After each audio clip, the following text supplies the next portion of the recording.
We've reached the final stage in our exploration of the Sohila verses. The bride listened to the guidance of her elders, went on her journey, overcame obstacles, and found the divine husband. So the bride has now become the elder. She's become one with the divine, and she extends a helping hand out to show others the way.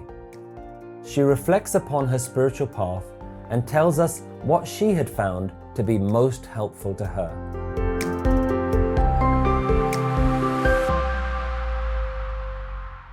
The final verse of Sohila begins, Raag Gaudi Purbi Mahalla Panjwa, in the musical style of Raag Gaudi Purbi, this time written by the Guru in the 5th mansion, Guru Arjan Dev Ji. And the advice that is given out goes like this. I pray, please hear me, my friends. Now is the time to serve the saint. Right here, earn the divine profit, and then you shall dwell in the song of joy. Life is diminishing each day and night. O mind, meeting the Guru, all efforts are fulfilled. Reflect. This world is engrossed in falsehood and uncertainty. Only the divine awakened ones swim across it. Those who've been awakened and given the juice, they know that which cannot be explained. Only purchase what you came here for, the divine, which only the Guru can embed into the mind. Deep within, you'll find the mansion of peace and tranquility. Then you shall not have to come back again. O divine creator, O inner knower, please fulfill the mind's desire. Servant Nanak only begs for this kind of happiness. Make me the dust of the saints. Karo benanti, suno mere mita, sant tehel ki bela. Iha khaat chalo har laha, age basan Sohila. All the kate din sarain aare, man gurmil kaaj savare. Rahao. Eh sansar bekar sanse mein, tariyo brahm gyani, jise jagaye pyave eh ras, akath katha tin jani. Jako aaye soe bihajo, har gurte mane basera, nij kar mahal pavo sukh sahje, bahor na hoego phera. Antar jami, purkh vidate, sharda man ki pure, Nanak das eh sukh mange, mokokar santan ki ture. When we've looked at the 4 stages of spiritual development based on Guru Nanak's Japji Sahib, we've now reached the final stage. So just a reminder of what they were. The first stage was that spiritual priority, rightful living, dharam khand. And when you get the understanding, when you put your first foot on that path, then you gain an awakening. You start to see it, the Gyan Khand. But that's not enough. You have to make the effort to start changing your mind. That's the Saram Khand. And once you do those 3 stages, you end up in the final stage, which is Karam Khand, benevolent action. The individual needs are now no longer important. You now live to serve. You now live as the divine vehicle. And when you've been graced with this wisdom, you act from a completely different space. That is the Karam Khand.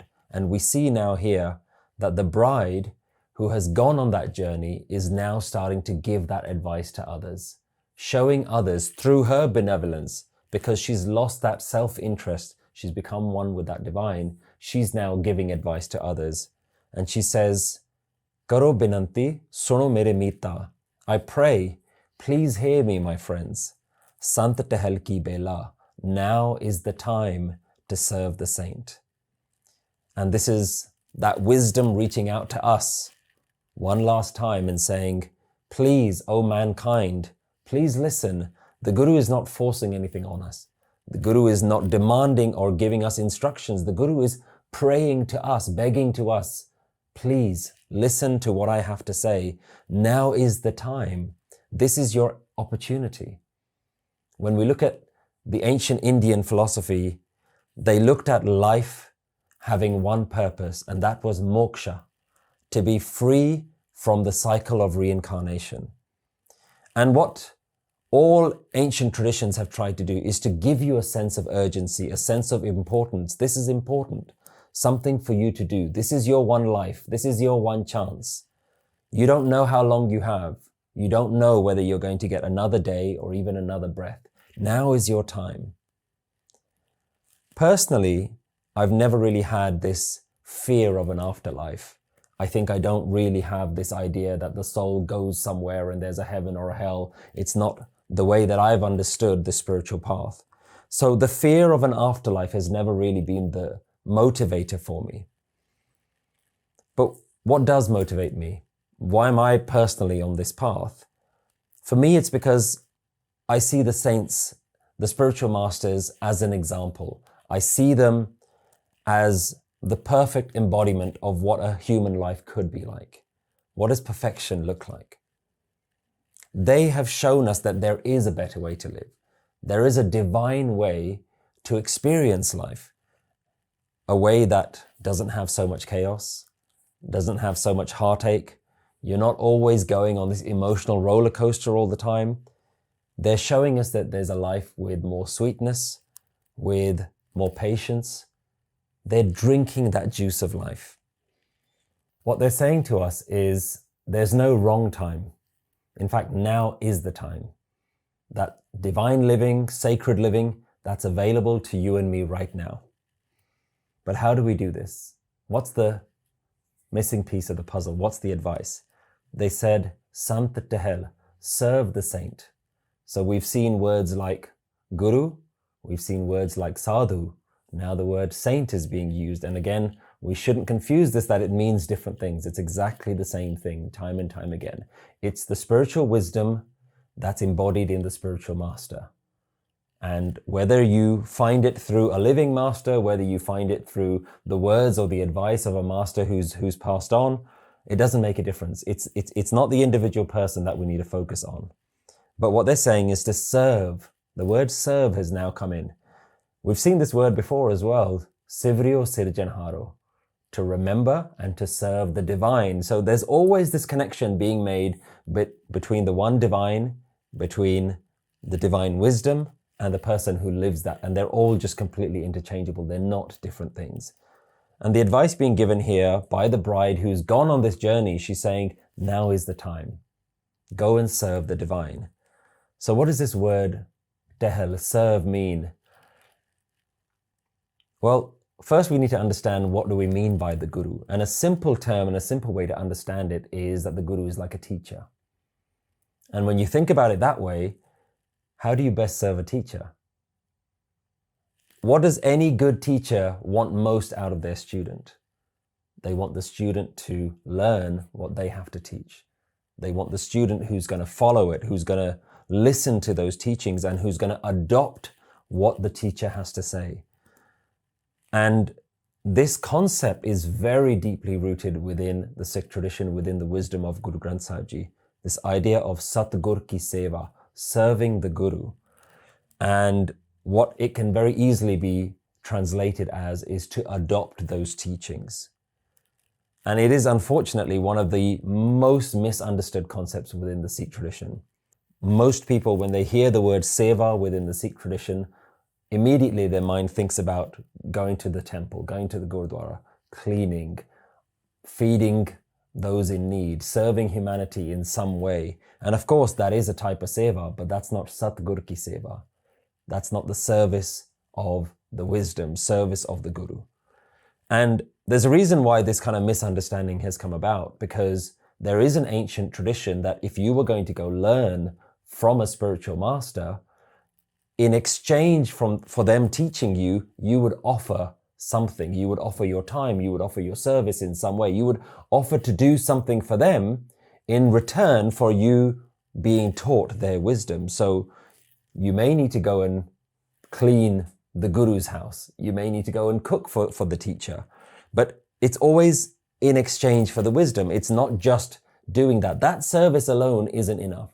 And it's a very important step, because service is about bringing your mind to receive. Be ready to receive. Having that humility to prepare your mindset to say, I'm ready to learn from you. But learning is the key. You do need to learn the wisdom. You can't just go and serve a teacher without actually learning their lesson. And a very good example would be the teacher of a musical instrument. No matter what else you did, if you didn't actually learn the lesson and went home and practiced that lesson, it doesn't matter how many times you clean their car, or it doesn't matter how many times you go and serve them in some other way, or even how much money you pay them. Makes no difference. If you're not going to sit down and actually take that lesson and go home and practice it, you're never actually going to, you can never really say that you're a student of that teacher if you're not actually learning the real wisdom that they have to teach you. So here it's saying again and again, now is the time to serve this teacher, this spiritual master. And what is it that they're teaching us? If they're a teacher, what have they taught us? In the next line we see, Iha kaat chalo har laha. Right here, earn the divine profit.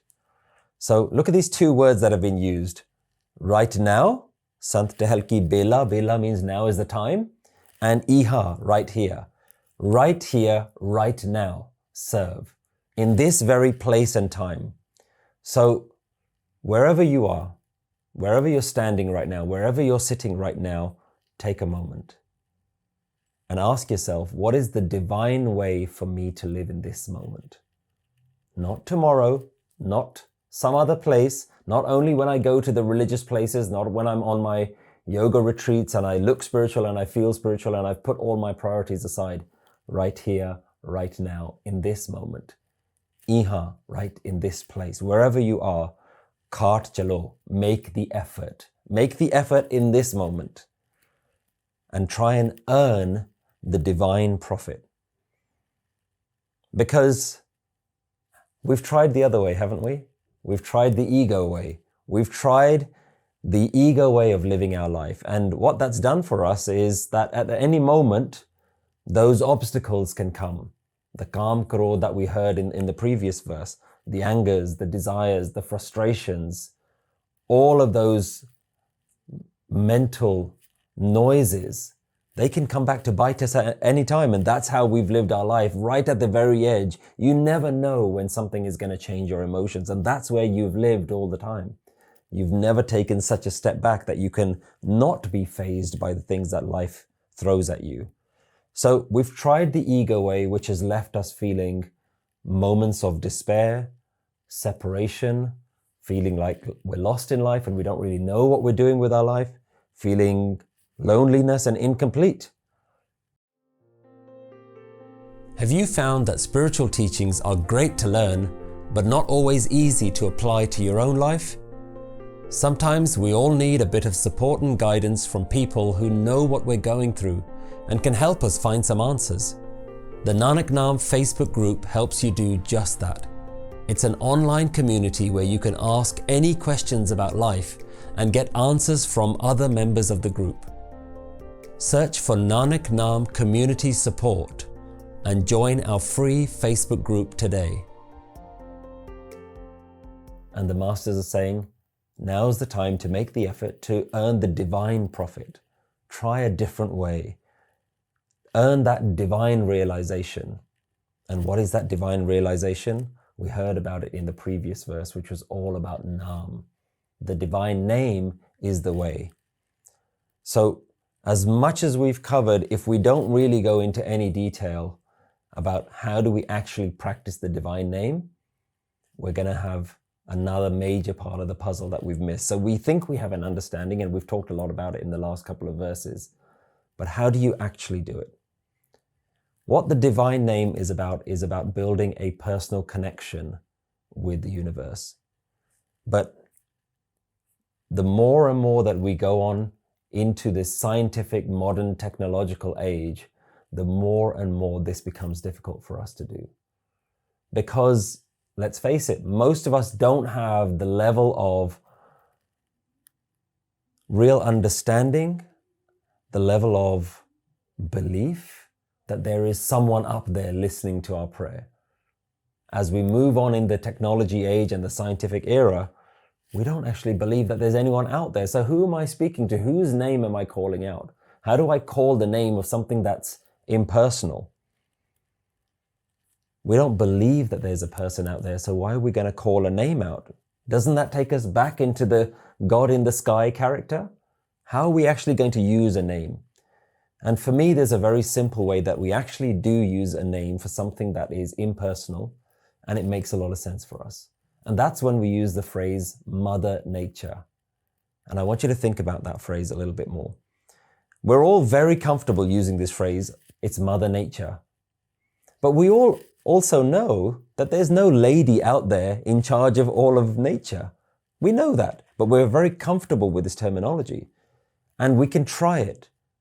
Try it when you're out looking at nature to just utter the word mother at that moment when you're looking at nature, and to take the emotions of what you would feel towards mother and apply it to nature. See how that fits.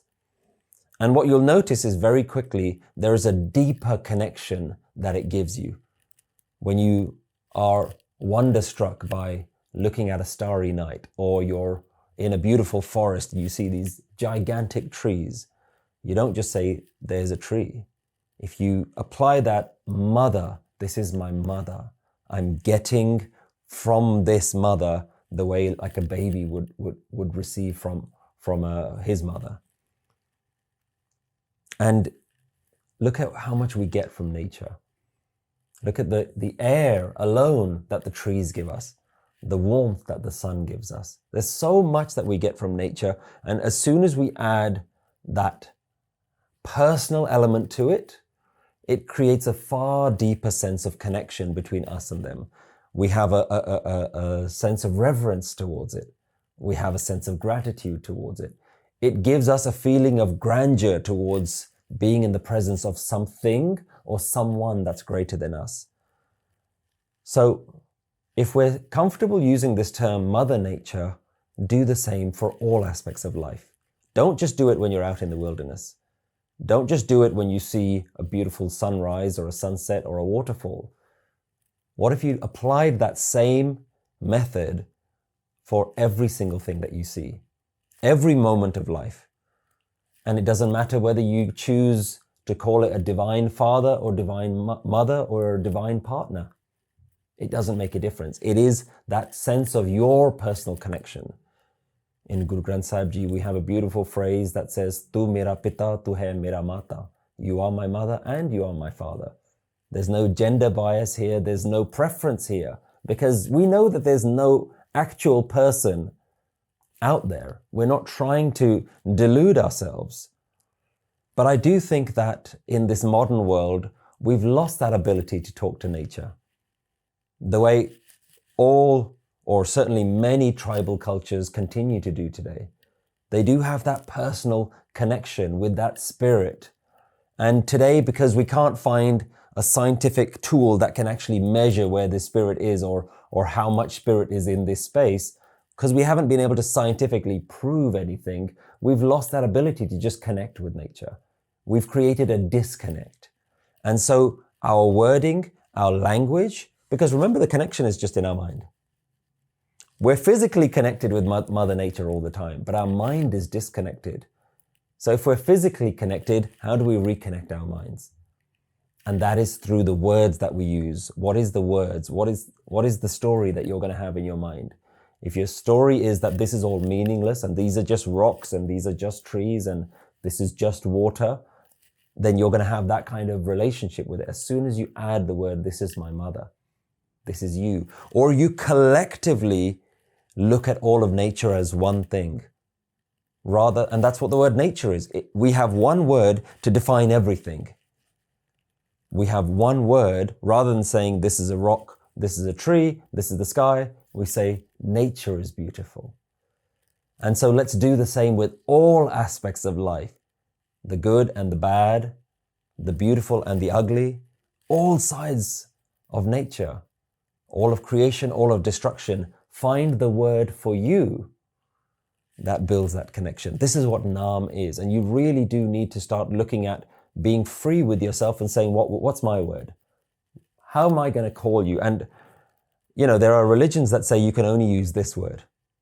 But for me, it's like coming up to me and saying, you can only call your wife by this name. And I'm like, that's my relationship with my wife. I'll have whatever word works for me, and it'll change day by day. When I'm angry and frustrated with her, I probably say different words. When I'm deeply and madly in love, I'll probably use different words. When I'm in front of other people, I'll probably use different words. But they all mean the same thing. They're all my relationship with the same person. What's your set of words? What's your wisdom word that connects you? What's that phrase? And the sentiment behind it all is, I see you. I see you, life. I know that this is you. You're doing this, and the same applies when you look in the mirror. You don't say that I see me, I see you here as well. That's that mental connection. This is how to practice using Naam. Now, we've talked about this Naam protecting you from these negative emotions, these emotions that we don't want to experience. But are we simply just running away from emotions? Are we saying that you should never experience some of these things? When in modern psychology today, they say that mental health is defined by the ability to experience a range of emotions and to still be able to function on a day-to-day basis. That's mental health. A healthy person experiences anger and sadness and frustrations in healthy levels and doesn't go to extremes in any way. But the spiritual masters are saying that there is an experience of life that is always blissful, always peaceful, always wonderful. Does that mean that you never cry? I don't think it does. To me, I don't think it does. And I'm not speaking from some sort of being a master or anything like that. I'm in the same position as everyone else, and I go through all of my emotions just like everyone else. But for me, it's about not being so affected by them. Sometimes things happen. When you're getting late, you do get frustrated, and I raise my voice at my kids, come on, let's get out the door. And sometimes things do go wrong, and you do feel a little bit affected. The question is, at that moment, can you catch yourself? Because the emotional response is almost immediate. But can you catch yourself and not dwell in it? Or are you going to sink in it? Are you going to drown in that? That's the thing I think we're trying to get to. Because if we're striving for perfection of just being blissful all the time, I think for a lot of us, we'd say it's too much effort. It's not worth all of that. What happens if we are striving for something so high, and then we do experience some emotions that we don't want to experience? Have we fallen? Are we now going to feel guilty about it? Because if you're going to do that, then guess what? You're back on the emotional roller coaster. You're up and down again. You're dealing with too much uncertainty, and that's going to want to make you give up. You're going to say, forget it. What's wrong with just living a normal life? What's wrong with experiencing a full range of emotions? And in order to answer that question, I can only just give you my own personal response. I've seen in my own life, as I'm sure everyone has, both sides of my mind. I've seen times when my mind felt absolutely awful. I've been low. I've had moments that have been difficult for me. And I realize now, I don't want that for myself again. I don't want to experience those things again. I'm happy to do the effort to not fall that low again. And that's only my own personal way of understanding why I'm on this journey. I'm happy to drink that juice. I'm happy to make that effort. And that's what this line is saying. Iha kar chalo har laha. Take the effort. Take the time out to do that. Make that effort right here, right now, wherever you are. And what's the benefit of that? Aage basana Sohila. Then you will live in the divine song. Because where do you live now? We go right back to this idea of where do you live? Where is your home? Where do you live? Do you live on that emotional roller coaster? I think most of us will say we do, where we don't know whether we're going to be up or down. A great question I think about is, do you know what emotions you're going to experience today? Do you know? You don't, because you're on the roller coaster. You have no idea what twists and turns it's going to make. So is that where you want to live? I don't think I do. The wisdom masters are telling us, Aage basana Sohila. Next, if you do this effort, you will be able to reside in that oneness. The word Sohila has come back. We heard it right at the beginning, and it's saying, when you do this effort, Aage basana Sohila, then you will live in that song of joy. It's not a place, it's a state of mind, it's a state of being. And think about this. It's a very simple formula. Do the effort, reap the rewards. And in fact, that's just how we live our normal lives anyway, isn't it? Everything we do is to try and gain some future reward. Why do you go to work? Because you're going to get the salary at the end of the month. You're going to get the paycheck. Why do you go to the gym? So that you can have a better physical health, so that you can live a longer life, a healthier life. Why do we go to school? So that we can get the education which will give us the good career prospects. Why do we save money in the bank? So that tomorrow, in difficult times, we have healthy finances. So everything that we do is effort now for a future reward. And it doesn't mean that we're not reaping some of the rewards right now. If you went to work for 10 years and you'd only get paid right at the end, that would be too far away. But you get paid on a weekly, hourly, monthly basis. So you are collecting the rewards as you go along. And this is what the words are saying here is, take the profit. Har laha. It's a beautiful word, the profit. Get that profit. Reap the reward. Get that reward as you're going along. Aage basana Sohila. And all these other things that we do the effort to work and go to the gym and save our finances and get our education. We're actually doing all of those in the hope that we will have a peaceful life. Aren't we doing exactly the same thing here? And yet, with all of those other techniques, we don't even know if it's going to bring a peaceful life. Do you know that when you earn lots of money and you become a billionaire, whether you're going to be happier? Go and do your research. Do some research around depression rates amongst the wealthy, suicide rates amongst the rich.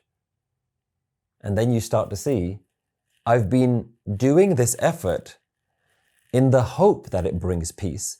And here I've got spiritual masters saying that peace is available to you now. Yes, there's effort involved, but the reward is available to you now. We don't know with any of these other techniques whether the reward is going to come. So the masters are saying, get the right understanding, do the right practice, and then wherever you are, you will live in peace. Wherever you are, you will dwell in that song of joy. So the practice is what? Because if we don't really give this a lot of attention, we're going to miss it. We're going to miss what that actual practice is. And the practice of Naam is to remember and to repeat one word or one phrase again and again in your mind, so that that becomes your awakened state. That becomes your habit. What is your word? What is your phrase that's going to remove you out of self-interest and thinking about yourself all the time? Any word, any phrase that works for you and takes you out of that ego and brings you into that divine awareness. That is Naam Simran, the name repetition, the name remembering. And that is the technique. And we have seen this right from the first verse of Sohila. The very first piece of advice that we were given is Tum gavo. You should be singing the way we are singing. This should become your song. Tum gavo, mere nirpo ka Sohila. You should sing the fearless song. Be fearless. Try this. Use this methodology. Vari jit Sohila sada sukh hoye. I bow down. I've surrendered to this song, the masters are saying. I've tried this song and I can tell you this is where it's at. Vari jit Sohila sada sukh hoye. And I bow down to this song because this song has the ability to bring peace all the time. Look at what is available to you. Look at what is being offered to you. Peace, joy, bliss, euphoria is available to every single one of you now, right here, right now, if you know how to use this methodology, this technique, this wisdom, if you're able to mold your mind and be fearless and go on this journey and make the effort, then you will reside in peace. A life without sorrow, without struggle. If you take on this wisdom, that life is available to you. If you practice it, if you apply it, it is available to you. The following wisdom is shared with us. Aud ghate din se rehnare, man gurmil kaj savare. Life is passing you by. Life is diminishing each day and night. O mind, meeting the Guru, all your efforts are fulfilled. Rahau, reflect on this. And the Gurus make this same sense of urgency. Time is not on our side. You don't know how long you have. Time is slipping away. And all of your time is being spent on things that you will eventually have to abandon. These things will abandon you. Your health will abandon you one way or the other. And it's not to say that you don't do it. Remember, the advice isn't that you're to run away from life and just go sit in a cave and meditate. That's not what the advice is at all. But they're saying, where is your mind being spent all the time? It says, Man, O mind, meet this wisdom and solve all your problems. Solve all your affairs. Solve all your cravings and your yearnings, because the original problem that we heard about is that most people want to be free from fears, free from worries, and live in a life of peace. That's really what we want. We don't want a lot of money. We want a lot of money so that we can live a life of peace. We don't need a lot of relationships, but we want the relationship because we think that's another missing part of the puzzle that we can fulfill in our life. All of these are in the hope of peace. And the Master is saying that you can have long-lasting peace. Man gurmil kaj savare. O my mind, meet the Guru, make the effort, and then all of your fulfillments will be achieved. All of your desires will be fulfilled. This is a tried and tested methodology. This is what the Masters have tried, and they're saying this wisdom works. But what do we do? This is not how the world lives. And the Masters go on to say, Eh sansar bekar sanse mein tariyo brahm gyani. This world is engrossed in falsehood and uncertainty. That's what everybody else is doing. And only the brahm gyani, the divine awakened ones, are swimming over this world. The rest of the world is lost. There are so many people here who are just lost in worldly distractions. Good people, kind people, but they're lost. They're wasting their life in useless actions, thinking that this is it. All I have to do is just satisfy and gain a lot of things in life. And this is what you've married yourself to. This is what you've dedicated your life to as well. Not knowing whether it's going to pay off. Not knowing if the peace that you want at the end is actually going to come. Where's the payoff? And if we don't know that it's going to come, then we're living in fear. We're living day by day, hoping that we're going to reach a moment of peace. And the Masters are saying, life is a vast ocean for you to cross, and most people are drowning. Most people are failing. Only the awakened ones are floating. In fact, they're not just floating, they're on a boat. They're being carried across. And what is that boat? The wisdom is the boat. The higher wisdom is what they're just sitting on. The Guru is the boat, and they're floating above. They're floating above their concerns. And these are the only people that are surviving this. And spiritual life does not require you to leave something behind. You don't have to stop your life. You don't have to change your career. You don't have to wear something different. But you do have to let go of certain mindsets, certain mental habits. That's what you have to abandon. You don't have to let go of the world. You don't have to abandon it, but you do have to abandon the allure that the world has on you, the grip of the world. Because in the end, the world will leave you.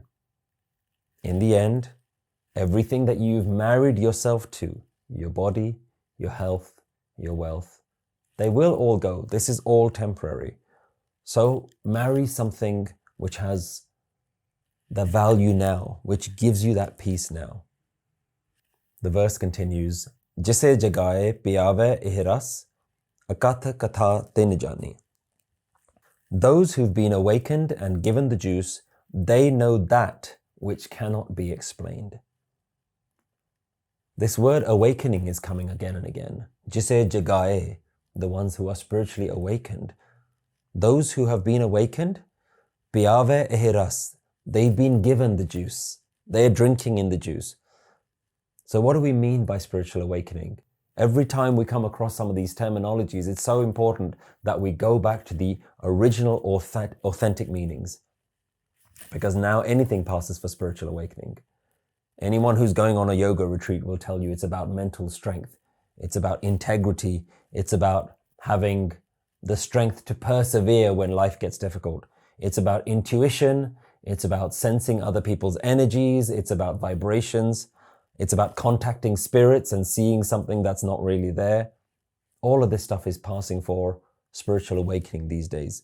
But this is not the definition from the masters who are awakened. The masters who are awakened are saying that this is something far deeper. And all of these definitions that you have, they're still about you. They're still about you and your ego. They're still serving you. You're still under the spell of your own darkness because you're still in this ego about what can I get out of life?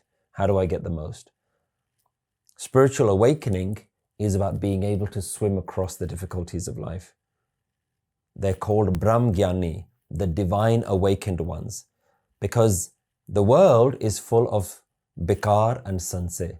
E sansar bikar sanse mein. The world is engrossed in falsehood and uncertainty, and the awakened ones don't live in falsehood.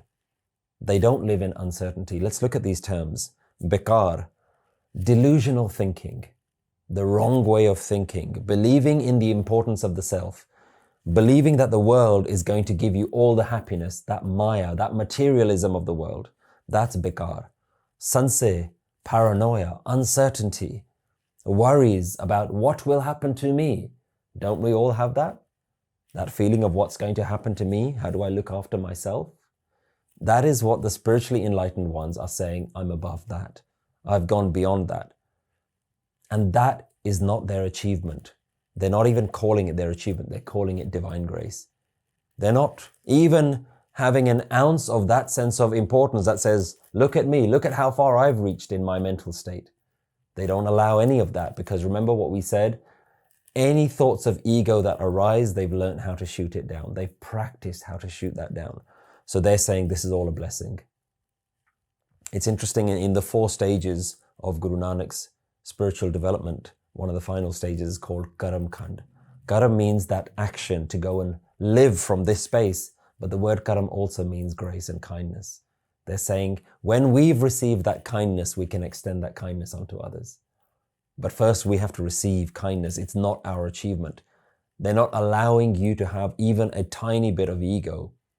So don't assign your awakening to yourself. How many times do we see people who say, oh, I'm so spiritual. I'm awakened. I'm more awakened than my friends. You see these sorts of things. How do you know you're spiritually awakened? Well, I don't want to hang around with my friends or family anymore. I'm above them all. If there is an I am, then you're not awakened. This is where this technique comes in. Everything is you. It's nothing to do with me. The total surrender of me is the definition of awakening. Surrendering to that divine will so that you become an instrument to life's song. Your actions, your karam, become God's actions. You become a vessel. You become an instrument. Those who have reached that level, akatha katha tin jani, they have experienced that which cannot be expressed. Akat katha, the words that cannot be spoken, the explanation that cannot be explained. That is how they speak. That is how they sing. They know that which cannot be explained. They know this unspeakable truth. Notice the importance that's been given to people at this level. These people can be people from all walks of life. all races, all genders. We're not talking about the most highly educated. We're not talking about scholars who've read all the scriptures. Not talking about the priests and the ministers who are in a place of authority, in a position of power. We're not talking about people of higher social classes, economic classes. We're not talking about people who are rich or famous. We're not even talking about people who are very dedicated and religious. None of these people are defined as the awakened ones. The awakened ones are the Brahm Gyani, the ones who know, the ones who've known it, the ones who are in that state. The ones who have become divinely awakened, Brahm Gyani, they've become divinely awakened and they discard the self. They've surpassed their desires, their worries, their frustrations, all conflict in their minds. And so the instruction goes back to us. Jako aaye, soi bihajo, har gurte manhe basera. Only purchase what you came for, the divine, which only the Guru can embed into the mind. So we go back to this analogy of being in this town. Now that you're here in this town, we heard that analogy in the previous verse, Kaam krodh nagar pau parya. I'm in the town full of all of these desires and frustrations and temptations. This is the town that you're in. And it's filled with all of these things, all of these shiny distractions, but none of these things are profitable to you. Because we think that once we get all these things, that's when we've been successful in life. And once we get all these things, then I'll be thankful to God for all the things that I've been given in my life. So that's the upside down way of looking at life, according to the spiritual masters. Your priorities are all wrong. You're not going to be thankful when you get all of these things. In fact, you've spent all of your life chasing after the next achievement that you've never actually, that's all you've practiced. You've never practiced peace. So guess what? When you get the achievement, you're so practiced in looking for the next high, the next pleasure, that's just where you go. There's never a point where you stop if you go down that route. And it's again a reminder. It's not to say that you shouldn't earn, drive a nice car, live in a fancy house. That's not the point. It's about having the right priorities along the way. Because you are in this false thinking. You are in this never-ending chase, hoping that worldly happiness is just around the corner. And the truth is, all of this can stop at any time. And there are so many who fail to find the right thing in life. And those are the people who are walking on the road, on the path with thorns in their feet. Those are the people who are drowning. These are the kinds of words that we've been told. We've been instructed that this is what we're doing with our life. If you're enjoying watching this video, then we need your support to keep this amazing resource going. Nanak Naam is here to make spiritual wisdom available for everyone. We present the teachings of oneness in a way that's easy to understand and apply to our daily lives. So far, our videos and podcasts have reached people in 170 countries, from Croatia to Nigeria, from Brazil to Japan. And by donating towards the costs of creating these videos, you can help us continue to produce more learning materials that will change people's lives around the globe. Our future videos include more explanations of Gurbani, such as the Lama and Salok Melanoma, as well as our courses on relationships, anger management, addictions, and so many more important subjects. So donate today and join us in our mission to share Guru Nanak's wisdom of oneness around the world. Visit nanaknaam.org and click donate.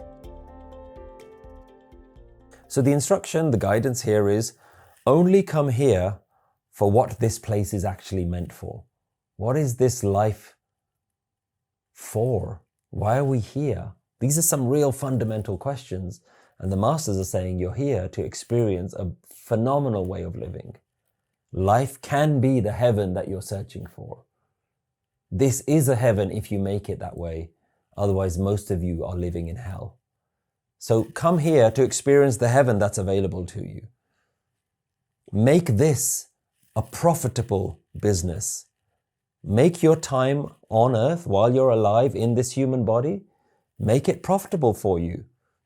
And that profit is what? Making sacred living your priority. Make that what your life is all about. Think about the word profit that's being used again and again. What is a profit? To buy something cheap and to sell it for a higher price. To gain a profit, to put some effort in and make some reward. So what are you going to sell? Sell your old ways of thinking. Man beche Satgur ke paas. There's a beautiful teaching. I sell my mind to my Guru. I'm giving it away to you. Sell your old mindset. Sell your old way of thinking, and in return, in exchange for something more valuable, the Guru's way of thinking, the Guru's way of living, the Master's way of experiencing the same life that you're experiencing. So this is a real reminder of what your life's priority and what your opportunity is, that there is something more valuable available to you. And where do you go to find it? Nij kar mahal pavo sukh sahje, bahur na huego fera. Deep within your own home, you will find the mansion of peace and tranquility. Deep within your heart, deep within your own mind. And then you shall not have to come back again and again. This is the conclusion of all the Guru's teachings. This is the point here, to go within yourself. And you'll notice we've gone full circle, because the very beginning instruction, the opening line of the Sohila, Jai kar kirat akhiye. If there is a spiritual home, go there. Go to that home. And in the end, once you've gone through that whole journey, you'll realize that there is something nij kar in your own home, deep within your inner home. So you go from a spiritual home to take you deep within your own self. This is where the bride gets married to the husband. Here, within our own minds. This is where the union has to happen. This is where that religion has to really start to become part of who you are. It has to become part of what your mind is. Religion, spirituality, spiritual practice, whatever it is, divine experience, it has to happen within you, within your mind. So the bride has wandered to find the husband. In the same way, the mind has to wander to find that peace within itself, to find that divine. So life is here to find the divine palace within you. The word that's been used is mahal. Mahalla we've seen so many times as the Guru is already in his palace. All the shabads are mahalla pehla, mahalla duja, mahalla chautha, mahalla panjma. The Guru in the first mansion, the second mansion, the Gurus are in their mansion. They're in their internal mansion, their home of peace. You need to go find that within your own place. Nij kar mahal pavo. Find the palace within your own home, pavo sukh sahje, and you will obtain peace and tranquility. Go within yourself. This is the most valuable treasure that the masters have been talking to you about all along. That you will be in the house of peace. You will be in the palace of tranquility. So the obvious question is, isn't there a quicker way? Isn't there a more direct way to get to that? If it was within me the whole time, why did I have to go here and there? Why did I have to go to a spiritual home? Why did I have to learn these? But this is the most direct path. We can break down the steps again just so that you understand it. This is the direct path, and these are the 4 stages that you need. First, Dharam Khand. Make this your priority. Try and seek out the masters who have it and walk on that spiritual path. Make spirituality part of your life. That's the first step. Make that your duty. Alter your priorities. Then Gyan Khand. Start to change your awareness. Move your awareness away from thinking about yourself all the time and just take a step back. Take a step to something more grand. That is that Gyan Khand. Start to awaken yourself. But that's not enough. Then you have to really do the effort, the Saram Khand. The effort to start to mold your mind to move away from the ego and to really not get trapped back into the ego. And then Karam Khand. Get that union, and then that becomes a graceful way to live. And from that grace, go out and help others. Never go back into serving yourself, even when you think you've become spiritually enlightened. The definition of spiritual enlightenment then becomes, do you continue to serve yourself, Or do you now live to serve others? Do you now become a vessel to serve everyone and everything else, serve this wisdom? Or do you just go back to serving your own ego? That's how you know whether you've actually reached this final stage, is that you are actually giving your grace out, and then you will find it within yourself. That change has to happen within yourself. That nijkar part, the saramkhand part, that is going within yourself. That's the bit where you do it, where you start to mold your mind away from your ego. Nijkar mahal pavo sukh sahje. Deep within your own home, you will find the mansion of peace and tranquility. Bahar na hoego fera, and then you won't come back again and again. You won't go back to your ego again and again. Once you find this, you won't go back into your old ways again. Bahar na hoego fera. No more searching. No more wandering around aimlessly in life. No more wondering, how do I fulfill my desires? How do I fill the void in my life? If you want the mind to not get allured by the world again, keep going back into your inner home. Go back to your peace. Find that peace. Find that place of divine connection within you, and go back to that again and again. That which is beyond your thoughts, beyond your desires, beyond your body, beyond any sense of this is me. Go behind that. This is all you. Go back there. Find it there. And then you'll be convinced, because you'll see it. You'll know it. It's not something you'll have to believe in anymore. Now, that doesn't mean that where you find it once and then you're never going to have to do the effort again. This is something that you live. You've got to live within this wisdom. This has got to be a part of who you are. It's like losing weight once. You lose weight once, it doesn't mean you'll never have to lose weight again. You've got to have changed your practices so that you have a more healthier lifestyle. It's not that you just do it once and you'll never have to come back. That's not what it means, that you're never going to experience the negativity. The ego is always on the periphery. It's always able to come in and grab you. This is why there's so much attention being given to stay in this home, stay with this wisdom, serve the masters, serve this wisdom, practice this again and again and again. Even the masters, they don't just say, I don't do anything with my life. There's no part of their practice. They're living it. They are living it. They are aware of it. So that's what it means, is that you won't want to go back to your old world again. You won't want to go once you've experienced this high of peaceful living. Make this your daily prayer. Don't make your prayer about worldly things. Stop praying for tomorrow to achieve more things than you had today. And the final lines, Antar jami, purkh bidhate, sharda man ki pure. Nanak das eh sukh mange, mokukar santan ki ture. O divine creator, O inner knower, please fulfill the mind's desires. Servant Nanak only begs for this kind of happiness. Make me the dust of the saints. Look who is being called out to. Look who the prayer is going out to. O Antarjami, O inner divine. The divine has found within you, and so the prayer is now no longer calling out to some invisible God in the sky. It's saying, O inner knower. The mind is calling out to the peace that is underneath the mind, that's behind the mind. The mind is praying to a deeper level within itself. O Antarjami, O inner knower, Purkh Bidate, divine creator that's inside me. May I always remain at the feet of the masters. May I continue to be guided by the masters and not guided by the world, not guided by materialism. Let me be guided by masters, not Maya. This is that level of humility, that even at this level, the higher spiritual masters have the lowest sense of humility, are so small within themselves. The humility that we learned in the previous verse, Kar sadhu anjali pun vadda hai, kar dandaut pun vadda hai.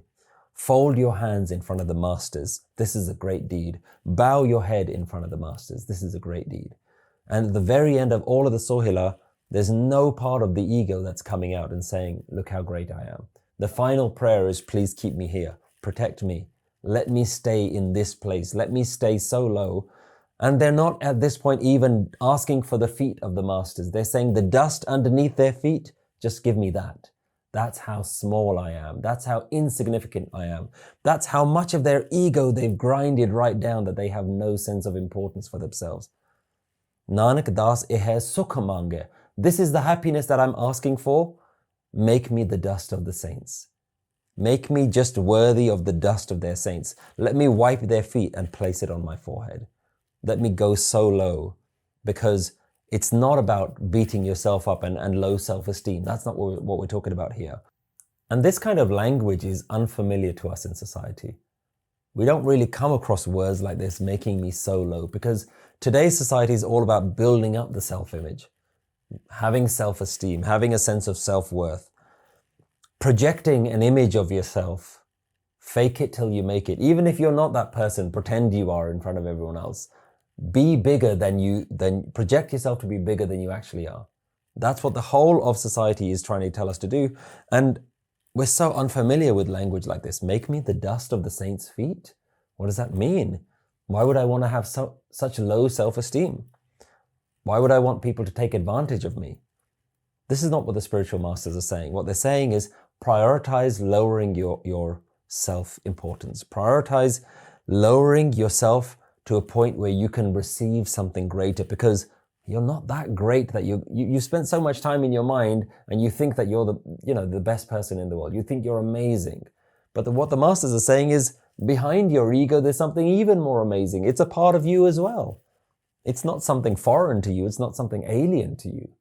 It's a part of you. It's your divine gift. It's your divine right to come and take that. Don't keep trying to pick up seashells. There's a diamond that's already within you. Go and find that diamond. But you have to lower yourself to go and find that, because you have to go deep within yourself. You can't stay on the periphery, on the surface level of your ego. Go somewhere deeper. So the spiritual masters have perfected this method. Nothing is me. But if we just take this part of that wisdom, then we start to live a life that's quite self-defeatist. Nothing is me. I'm not important. I'm not worthy. That alone is not enough. Nothing is me has to be combined with everything is you. That's the thing that lifts you up. That's the thing that gives you the upliftment that you need, that divine spirit. You have to combine nothing is me, everything is you. That is that naam, that is that mantra. And then you walk with dignity. You walk with a beauty, with a poise, with a grace, because there's nothing in life that can touch you, that can affect you. We heard in the previous verse that the masters are robed in all the worlds. Wherever they go, they are walking in a different way. It's almost like they're royalty. That's how they are. Not from an ego sense, not from a I'm so important sense, but that's just how they carry themselves, because they are robed with honor when they're in tune with that divine song, with the song of life. Make this your prayer. In fact, it says, make this your only prayer, that this kind of happiness is what you're prioritizing. Make me surrender myself so much that I disappear and only you remain, the divine husband, the King of Kings. As we come to the end of this series called Sohila, Finding Your Way Home, I want to share with you my own personal reflection on this journey. In our own life, we struggle. There are so many priorities that we're juggling with that it becomes very difficult to hear that inner calling, to focus on what is right, what is that priority for us in our life. And many times we reach a crossroads where we feel like there must be something more to life. There must be something of more meaning. So how do we solve that question? And the question is, who has mastered their life? Who are we going to look to for inspiration? Who's doing life differently?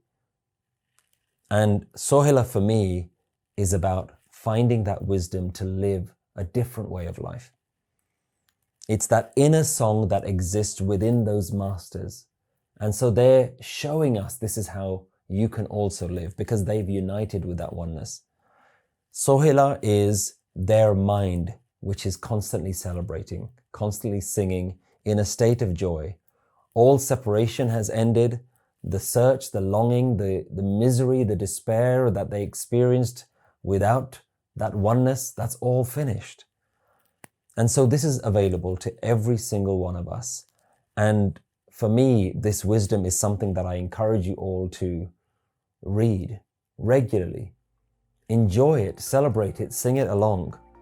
Read and reflect this wisdom on a daily basis. And if it's been any benefit to you, then please share it with others who may also need it. Answer these questions either by writing them down or discussing them in your groups. Is there a wisdom word or phrase that helps you the most to remember the divine in that moment? What mental habits do you need to let go of which continue to serve your ego mind? How can we practice humility and sacred living but still succeed in a fast-paced world? What key learnings from this course will you take and apply to your daily life? I'm honored to have this opportunity to present this course to you. You can download this course for free today by visiting our website, livingwithwisdom.org.